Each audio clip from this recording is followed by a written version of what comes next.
Why would a company spend years building the Ray-Ban name onto its glasses, then quietly peel it off? The answer is $299, $80 cheaper, and it puts the same hidden camera on a whole lot more faces. Everyone is talking about the branding and the Kylie Jenner edition. But the thing that actually changed about these glasses is something Meta is not putting on the box, and it follows you into the coffee shop. Think about the last crowded place you stood in.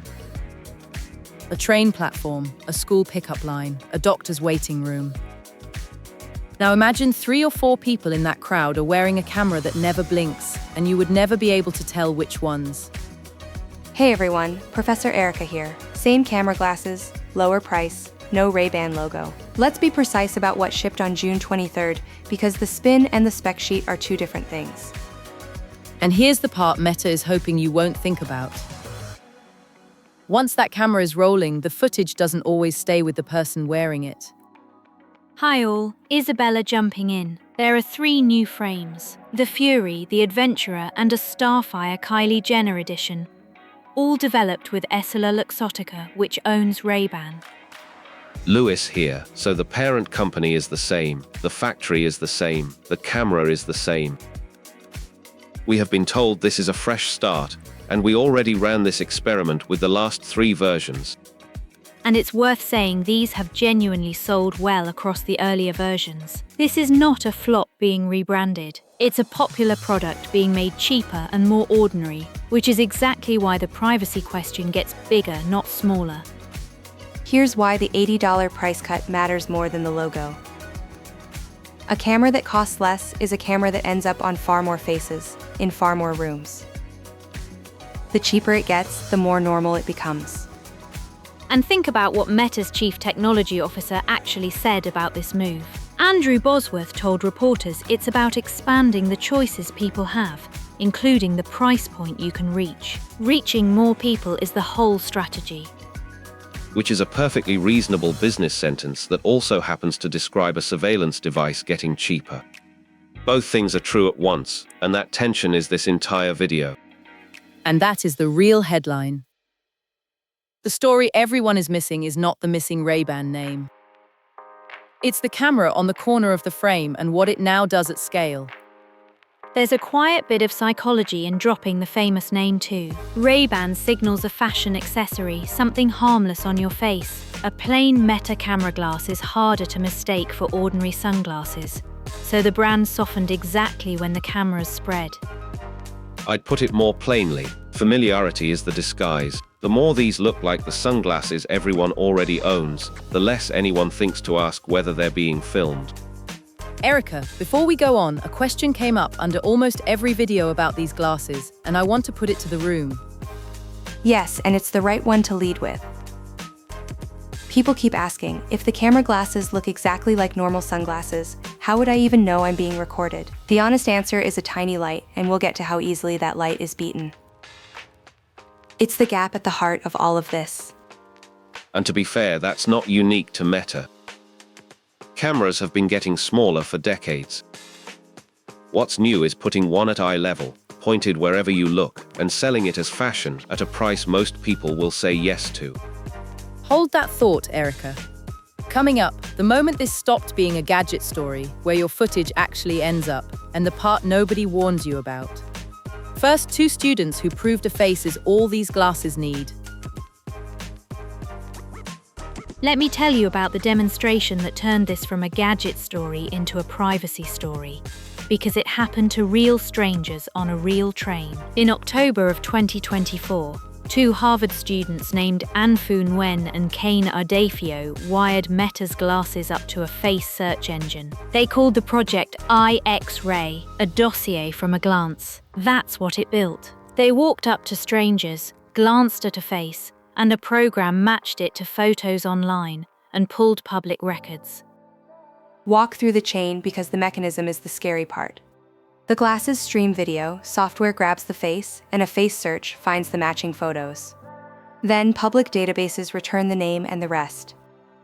And the rest is not gentle. In seconds, the system surfaced a stranger's full name, their home address, a phone number, even relatives, all from one look at their face. And none of that data was stolen, which is the unsettling part. The names, the addresses, the relatives, they're already sitting in people search sites and data broker listings. The glasses just turned a face into the search box. That's the shift that matters. For your whole life, a stranger looking at you learned almost nothing. Now a glance can pull a file. The information existed before, but the face was never the key that unlocked it. And think about who that endangers most. A nurse leaving a late shift, a woman walking to her car, someone who left an abusive home and worked hard to stay unfindable. For them, a face becoming an address isn't a party trick. It's the thing they have organized their life around preventing. That's the case that stays with me. The students themselves said it plainly. The same tool one person calls networking, another person experiences as being hunted. The technology doesn't choose, the wearer does. Here's the part that should reassure you and worry you at the same time. The students refused to release it.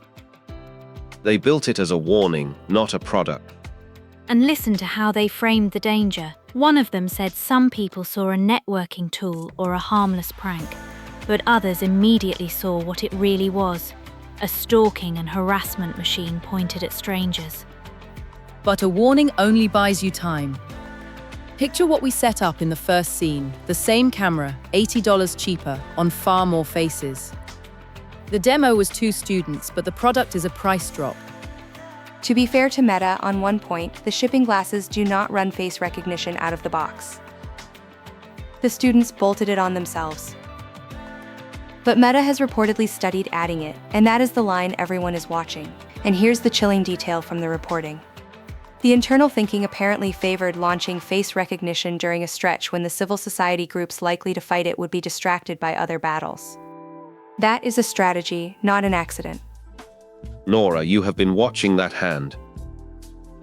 Liam in the studio is basically asking it for all of us, so let me put the real question on the table. Yes, and it's the one that keeps people up. If a face is all it takes, does standing in public mean I've already given up my name and address to anyone wearing these? Quick honest ask while we are here. If this has been worth your time so far, hit like, then subscribe and ring the bell. I know everyone asks, but this one is free, and it is how a small channel like this actually grows. Your footage does not always stay on your phone. That is the sentence Meta would rather you skipped, so let's say it slowly and then prove it. Meta's default is that photos and videos sit on your phone until you share them to its AI. But the moment you opt into sharing for AI training, the rules change, and a lawsuit in March of 2026 says they change a lot. Picture a buyer like Marcus, a 34-year-old dad who grabbed a pair to film his kids at the park. He toggles on data sharing because the app nudges him to never reading the fine print. He thinks he just helped train an assistant, real people, not abstractions. Reviewed by humans. A February 2026 investigation by 2 Swedish papers found contractors paid to watch and label that footage frame by frame. And these were not faceless machines doing the looking. They were people in an office, doing a shift, with our living rooms on their monitors. The lawsuit even alleges some of that labeling work was sent overseas, to subcontractors most owners had no idea existed. One annotator put it bluntly. They said, "We see everything, from living rooms to naked bodies." Workers described footage of people undressing, using the bathroom, and reading their credit cards out loud. Meta's answer is on the record, and I want to represent it fairly. They say contractors review shared data to improve the glasses, that the privacy policy discloses this, and that the data is filtered first. The class action filed in March argues that disclosure was buried, that ordinary owners had no real idea their living rooms could end up on a stranger's screen halfway around the world. A court will decide who is right. Voice is the quieter trap. The clips you trigger with the wake word are stored in Meta's cloud by default and kept for up to a year, and there's no clean opt-out, only deleting them by hand each time. And the one safeguard you'd count on is the weakest link. The recording light is a tiny white dot most people never notice, and modders sell little caps that cover or even fool it. We have already seen what that enables. There are reports of men filming women without consent and posting the clips, a habit ugly enough that it earned its own nickname online. The women only found out when they saw themselves on the internet. And here is the uncomfortable legal truth. In most of the United States, quietly recording people in a public place is not against the law. The technology raced ahead of the rules, which is exactly when harm slips through. So the protection you imagine you have, the sense that a stranger can't just film you, is mostly a social courtesy, not a legal shield. These glasses test how much of that courtesy survives once the camera is invisible and cheap. So here's the one thing to do tonight if you own a pair. Open the Meta AI app, go into device settings, and turn off cloud media. That stops the automatic upload of your photos and videos for processing. There's a second toggle worth knowing while you're in there. You can also stop the glasses from using your captured photos and videos to personalize Meta AI more broadly. The defaults lean toward more sharing, so the work is on you to dial it back. And spare a thought for who can't dial anything back at all. Children in your home, a guest in your kitchen, a patient in a waiting room. They never saw a settings screen, and the camera doesn't ask them. It will not fix the bystander problem. Nothing in the settings menu protects the stranger across the table. But it shrinks your own exposure and the people you film, and that is worth the 2 minutes it takes tonight. So we land the plane. Are these glasses a privacy disaster or a genuinely useful tool people are right to want? It's a real fork, so I'm putting it to the panel. Lewis keeps pulling us back to the camera and the bystander. Isabella keeps raising the people these actually help. Make your strongest cases, and I'll keep us honest and call it at the end.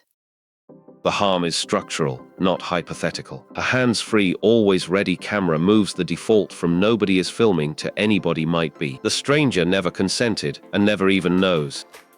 And yet the same camera gave some people their independence back. In March of 2026, Be My Eyes and Meta expanded a partnership so blind and low vision users can glance at a menu or a street sign and hear it read aloud, hands-free. I won't wave that away, it's the best argument you have.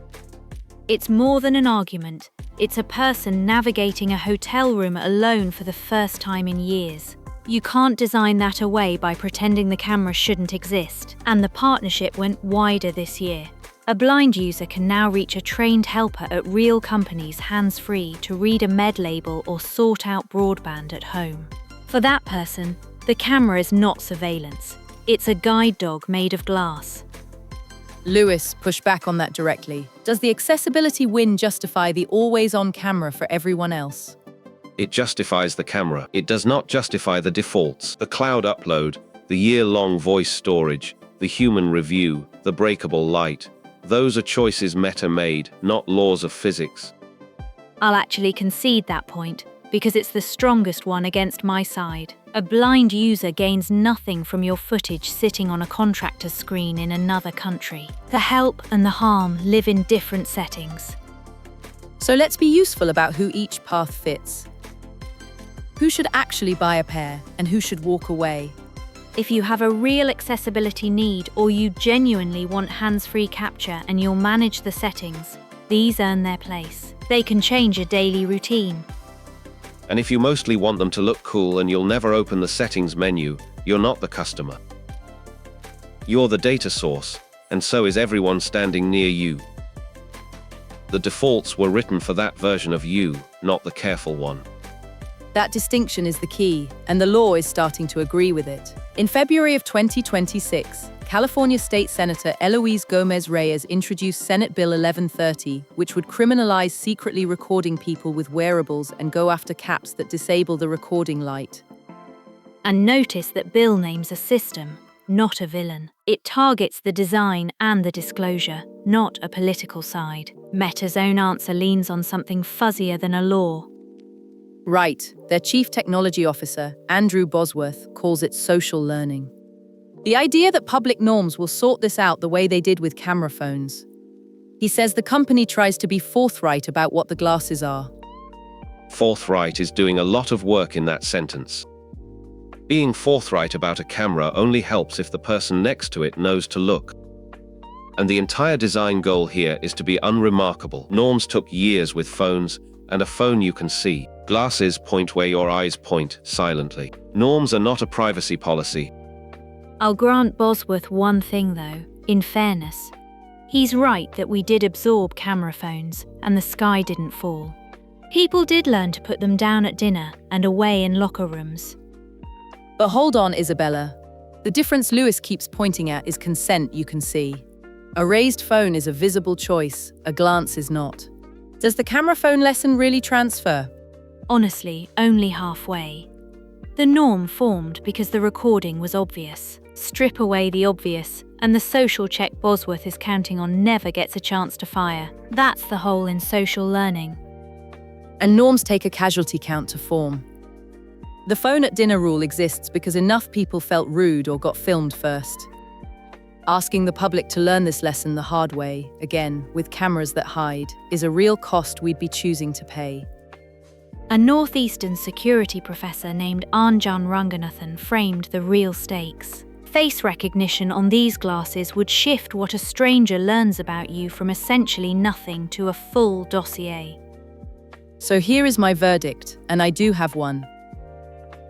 The glasses are not the villain, and for some users they are a genuine gift. But the smart play is to buy them with eyes open and change the default meta set against you. And I can live with that verdict, which surprises me. Camera plus consent plus better defaults that I can support. Camera plus silence plus a beatable light that I can't. And the bystander who never agreed to be filmed is owed real protection. Not a tiny light that modders defeat, but clear law and basic decency from the person wearing the camera. Walk away with this one line. The danger was never the missing logo, it's the camera you can't see and the defaults you didn't choose. Quick recap. Meta dropped the Ray-Ban name and the price but kept the camera, and the camera is the whole story. The fight worth having is over the defaults and the bystander, not the logo. Your 2-minute win tonight. If you own a pair, open the Meta AI app, go to device settings and turn off cloud media so your photos and videos stop auto-uploading. While you're there, take a look at the voice history and clear it, because those clips can sit in the cloud for a year. And send this to the friend who just bought a pair. They'll want the cloud media tip before their next dinner out, not after.